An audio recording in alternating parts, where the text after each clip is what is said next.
कि आज मंथन कैसा हो, क्योंकि युवा तो चिंता में उलझा हुआ है कि शाम को जोमेटो से मंगाना है कि स्विगी से मंगाना है, सुबह का भोजन क्या करना है, चिंता भविष्य को लेकर है, नौकरी को लेकर है। जो चिंता में डूबा हुआ युवा है, ये मंथन तक पहुंचेगा कैसे?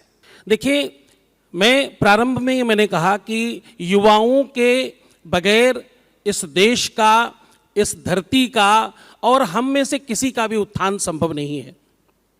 ये कैसे पहुंचेंगे? ये पहुंचेंगे भगवान राम की लीला से। हमें निज धर्म पर चलना सिखाती रोज रामायण।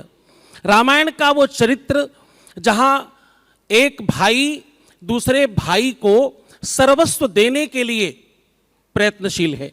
रामायण का वो दर्शन जहां पिता की आज्ञा को सर्वोपरि मानकर पुत्र उस आज्ञा को मानकर जब निकलता है, तो इधर से राजा दशरथ का पुत्र सरयू पार करता है और उधर से संस्कारों से युक्त और समूचे विश्व को जीतता हुआ मर्यादा पुरुषोत्तम राघवेंद्र सरकार श्री रामचंद्र भगवान वापस आते हैं। तो मुझे लगता है कहां तक कैसे पहुंचेंगे? ये पहुंचेंगे भगवान राम की चरित्रावली रामायण की कृपा से, उस पुरानी परंपरा से जो संतों से और संस्कार से, सनातन से मिलता है। तो राम, ये बहुत महत्वपूर्ण है कि ये सब अपनी सूझबूझ के साथ, इस उम्र में जोश बहुत है, इस उम्र में जितना जोश है उतना अगर बुजुर्गों के साथ बैठकर होश सम्मिलित कर दिया जाए तो मुझे लगता है ये खूब आराम से पहुंच जाएंगे और ये पहुंचेंगे मंथन से। ये बहुत महत्वपूर्ण बात है। और जैसे ही आपने भैया भरत की याद की, मुझे याद आया कि भरत सरिस को राम सनेही, जग जप राम राम जप जेही। दुनिया में अगर भ्रातृत्व कहीं देखना हो, अगर प्रेम देखना हो भाई से, तो राम भरत से कितना स्नेह करते हैं ये मत देखिए, ये देखिए कि भरत राम से कितना स्नेह करते हैं। और इसीलिए ये चौपाई बाबा ने शायद लिखी होगी कि जग जप राम राम जप जेही। पूरे पूरे विश्व के लोग राम को भजते हैं और राम जिसे भजते हैं उनका नाम भैया भरत है। तो ये महत्वपूर्ण बात है। जब आप इस तरह के चिंतन में जाएंगे जैसा गुरुदेव कह रहे हैं, तो एक अलग दिशा में आप सोचेंगे। लेकिन मैं थोड़ा सा और आगे बढ़ता हूं।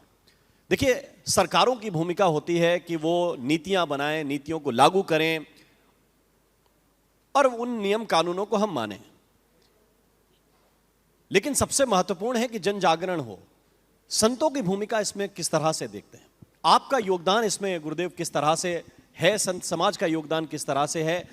भारत विकसित बने, इसके लिए क्या प्रयास किए जाने चाहिए आप लोगों की ओर से? देखिए, भारत विकसित हो इसके लिए मैं और मेरा संस्थान निरंतर प्रयास कर रहा है। सारे संत अपने अपने स्तर पर प्रयास कर रहे हैं। हमने पिछले वर्ष भी भारत उत्कर्ष महायज्ञ किया।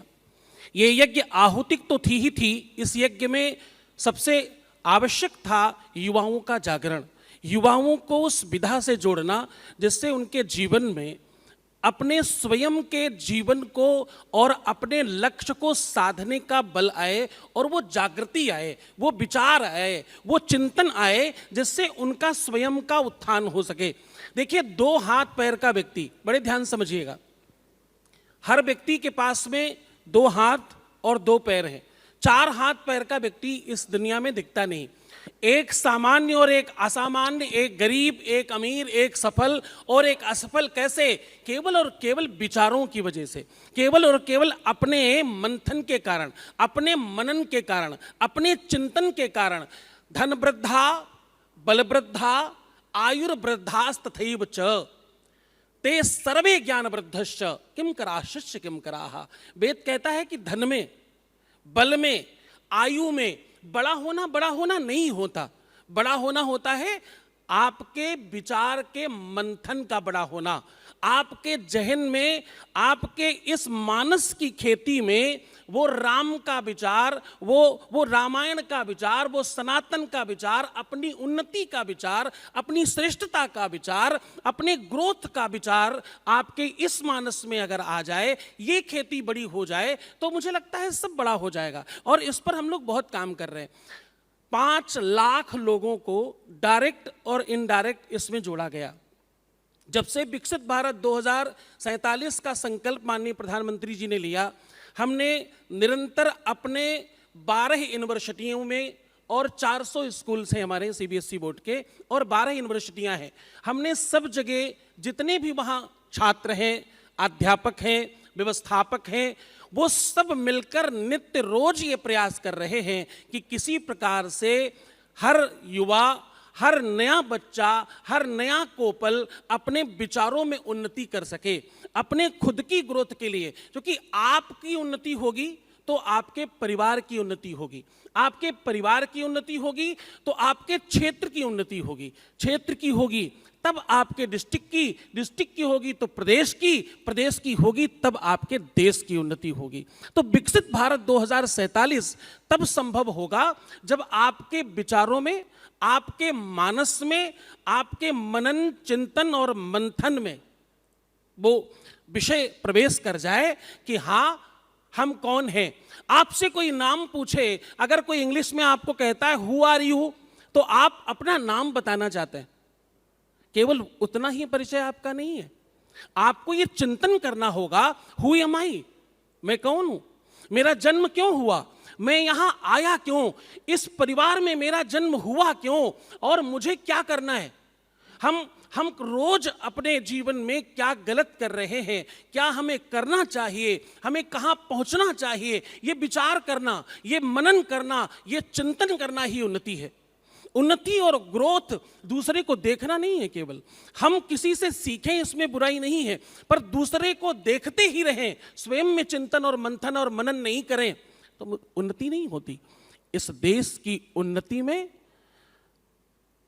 एक कदम इस दिशा में चलना ही होगा कि हम बदलेंगे, हम सुधरेंगे, हम उन्नत करेंगे, हम चिंतन करेंगे, हम मनन करेंगे, हम मंथन करेंगे, तब हमारा देश उन्नति करेगा, तब विकसित भारत 2047 होगा।